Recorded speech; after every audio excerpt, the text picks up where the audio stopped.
Hello, this is Dr. Danny C. Murphy, the Associate General Presbyter for Mission, Congregational Development, and Evangelism for Trinity Presbytery. I want to welcome you to our fifth video on congregational transformation. As I indicated in our last video, that in order to really address this issue, I was going to have to break this particular focus up into several different parts, and so I want to continue with part two. But let me just review part one in terms of why is the need for congregational transformation so widespread. We mentioned the fact that Christendom died. We said also evangelism became a lost art, and we also mentioned the fact that generations differentiated. Well, there's another factor that is impacting churches today that if they fail to adapt to, will cause them to engage in ineffective practices when it comes to reaching people for Jesus Christ. And that's the fact that demographics shifted. You know, the demographic landscape of America has radically changed since the 1965 Immigration and Nationality Act. And consequently, we're now culturally, ethnically, and religiously the most diverse nation on the planet. I mean, for instance, did you know that there are now more Muslim Americans than there are Episcopalians? You see, we're no longer a cultural melting pot. We are now a richly textured mosaic of peoples. Moreover, America has become more urban. In 1925, 75% of the U.S. population lived in rural areas. Well, today, 75% of the population live in non-rural areas. And because of the advances in healthcare, there are now more Americans over the age of 65 than are under the age of 18. And those 60 who are over 60 are growing 3 times faster than the population at large. Not only that, but nearly 75% of the population moves an average of once every 5 years. I mean, we are a very mobile society. And what are some of the reasons for people moving? Well, people move because of shifts in the economy. They move because of divorces. In fact, Americans for Divorce Reform talk about the fact that 40 to 50% of all marriages will end in divorce if the current trends continue. People move because of corporate transfers or downsizes. Folk lose their job and they move. People are moving today because of changes in status. Some folk get married and they move. Some graduate from college and they move. Others retire from their jobs and they are moved from the West Coast to the East Coast or from the North to the South and vice versa. So demographics have shifted, and it has really made a difference in the ministry context where we serve. And so the question that church leaders have to ask and come to terms with is, how do we effectively minister to the people that now live in the community surrounding our congregation's facilities? So the fact that demographics shifted is another reason as to why the need for congregational transformation is so widespread. And last but not least, technology marched on. I mean, can you imagine a world without computers, internet, email, cell phones, Blackberries, digital recordings, conference calls, webinars, and both cable and high definition TVs? I mean, these new technologies have changed the availability of information and how we even go about processing it. You see, these new technologies have also changed how we relate and communicate with one another.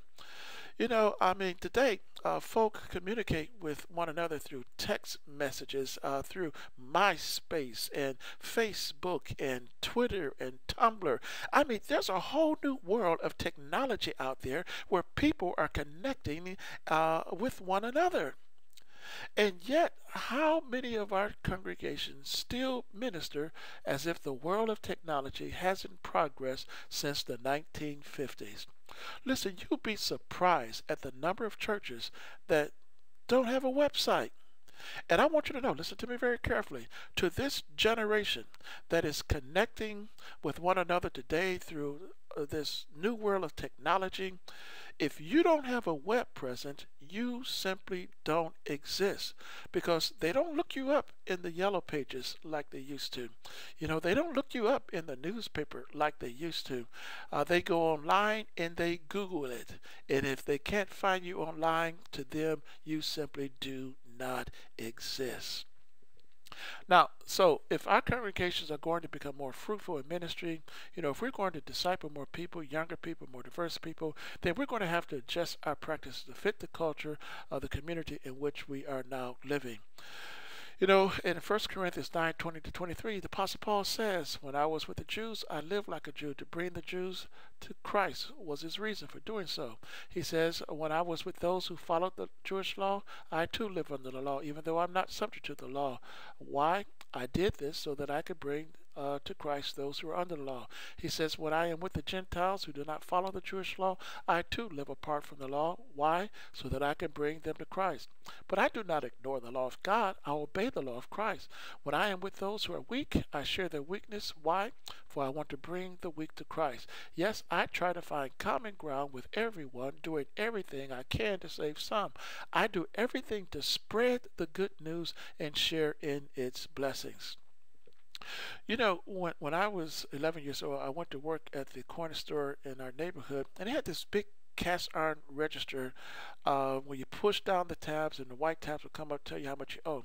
Well, not too long ago, I was at a supermarket and the cashier whipped my items across this infrared light, and a lady's voice came on identifying what the item was, how much it cost, and then when I gave her my money to pay for it, she inputted that in, and then it turned around and told me how much change I was to get back.